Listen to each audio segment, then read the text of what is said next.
no human being as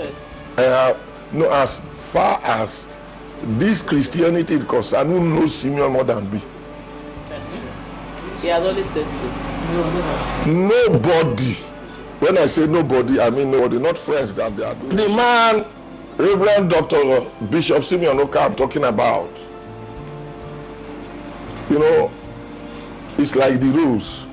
The rose flower is very sweet and very beautiful. But there are thorns. It didn't just get there as a rose flower. It passes through thorns. Many young people today who see Bishop Simeon Oka and others, maybe the way God has lifted them high, the position they acquire, and what they do every day, and their names being heard by humanity, they feel this is an easy road. They see everything is rosy. They forget that there are thorns. And before a gold is called gold, it passes through fire. You must pass through fire. As Jesus was nailed to the cross, and after the nailing, he ascended to the Father. So is Bishop Simeon Oka. I will mention a few things about this young man. When God called Simeon, the devil rose up too against him to put his work to shame, to disgrace him, to make him feel, you know, not palatable with God, so that he can withdraw himself. You know, the young man suffered. I don't forget when God called Simeon and the youths were following him from place to place, going to villages and towns to preach. I remember when he was going to Rivers, Calabar, something like that, with a Range Rover motor. He had a fatal accident. It was terrible. The accident uprooted, the motor uprooted a palm tree. And everybody thought that Simeon was dead. They rushed him to Calabar, all Christians, because his name was all over the place. Not now that everybody wants to ascribe to be Bishop Oka. And God in his infinite mercy delivered him freely. And you still see him walking upright, you know. That time he had gotten the backbone broken, anything can walk. But God delivered him. I have forgotten that Simeon just married and was staying in this man's estate. In the night, a patron came, sleeping with the wife. Simeon had not gotten a child that time. Newly married, a patron came and called on the house, the legs of the wife. And do you see such a thing in this world? In an estate too. In an estate. And called. And the young man woke up to find himself tied by his neck and the wife. He jumped out and said he will die with this beast. Two cutlass and they shouted and people around came. Blood all over the bed. They fought the beast and killed it. Can you imagine such a thing? Then they were building a church house. Simeon went round to examine the building. And inside these hollow blocks,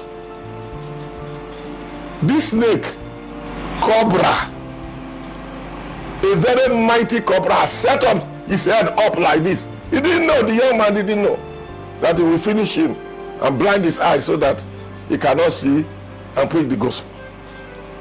And as Simeon was walking around, he spit on him, on his face and his eyes. I am dead, God saved me, Jesus saved me, was a cry. People thought that Simeon would be blinded, that he won't do the work of God. Body voices swelling up.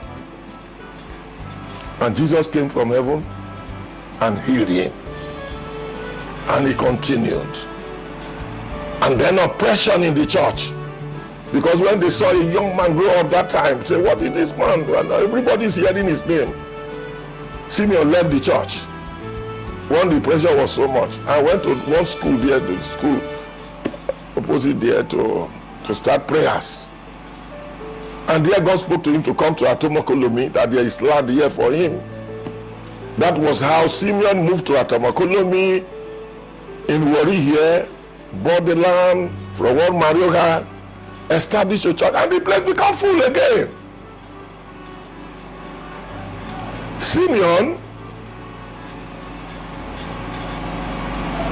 would you say that he had no, when he started, it was not money flowing from heaven to him? I remember I wedded Simeon at Iri. We borrowed a young man's suit, a young man, one of our young pastor. My wife, the senior sister, went to borrow coat for him to wear to the wedding. Do you know how much we realized? The whole wedding, I don't know whether it was up to 12 naira or 12 something. Yet the people, he has the zeal to work. He's happy. Not that people are throwing up and down. Immediately you come to work today, tomorrow, just should buy you motor. Immediately you come to work tomorrow you want to buy a jet. It was not so. A whole man wedded. He cannot pay his transport back to Warri. Ask Simeon. After wedding. And today, he's a big man. Because the Bible says after you have suffered a while, the Lord will settle you. So many of you do not want to suffer a while. There are people who came from America to this place. They brought the gospel. They died of malaria. David Livingstone in Blantyre. David Livingstone in Blantyre died under a tree praying. But Benny Hinn and others went there. Before you enter the town, you are yielding, your souls are surrendering to you mightily. So people must suffer before pleasure. And all those who suffered like that, they are in the kingdom of God, waiting for us. Praise the Lord, they are waiting for us. You know, so that was the life of Simeon, how he went, scaled through most of these difficulties. And Simeon's mother-in-law died. The mother-in-law died.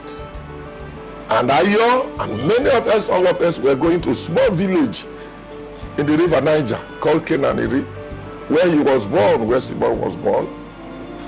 And, you know, Simeon in-law, the wife's brother, a naval officer, he was bringing a naval boat from Warri here. But we hastened to Asaba, so that a group wants to go first to the village to prepare a place for people who are coming. Do you know this group? Immediately they enter the Niger. These speedboats. These people came to attack them. Sea pirates.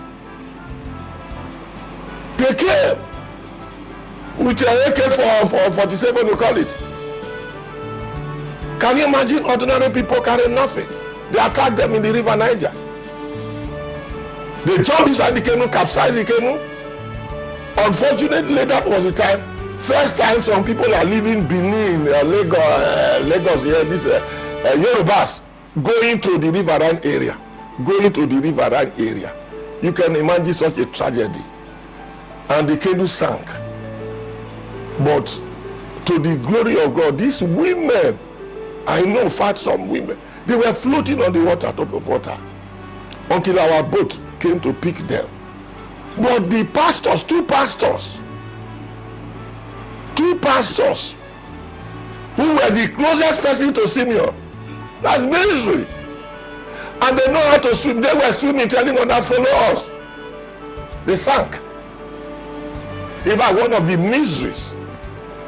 But those who do not know how to swim, these women who have not even been to the river Niger, they were on top of this thing floating like that until they were picked. That's the God Simeon serves. He's a miraculous God. Until today, we cannot find answers to why these pastors, when they found them, the next day, it was the next second, they went, the one next to Simeon, the wristwatch was still working. The wristwatch working. Can you imagine that? Those are the areas that Simeon passed through in life. Very many, I'm not going to count all of them. We cannot finish them. But I want to pinpoint that it's not easy. Not an easy road we are passing to heaven. There are trials and temptations. And recently, the last one was when Simeon attended a meeting with Aya and others at Lagos, Pentecostal Fellowship, and he put up in a decent hotel. He was going to swim. What happened, nobody knows, only God knows. And he was pushed into a deep gutter that they cannot get up. He could have drowned there and died. How he came up is misery. Legs broken. Head on the stone and mentality lost. Trouble. That's how he was rushed here to worry. In trouble. And he was flown over to UK. And treated, and Simeon is alive. So those are some of the perils and dangers that Christians, true men of God, pass through. Not an easy road at all. And this is the man of God who is standing for the whole world today, defending the name of Jesus Christ, promoting the work of God, blessing who are to be blessed with the little God gave to him, and saving those who are to be saved with the power of God in him. So these are some of the things I want to mention so that young men will look up to that and say, whether it is raining, whether it is shining, whether it is darkness, only Jesus. And the end of the tunnel, you will see something special that will gladden your heart. God will lift you up high and high. May God bless all of you. Hear me. Those of you hear me, may God bless you all. It's not an easy road. We are traveling to heaven. Jesus walked beside us and brightened the journey and burdened every load. We sing it one more. It's not an easy road. We are traveling to heaven and many other towns on the way. Many towns on the way. But Jesus walked beside us and brighten the journey and light in every heavy load. Thank you. No, it's not an easy road. Yahweh. No, it's not an easy road.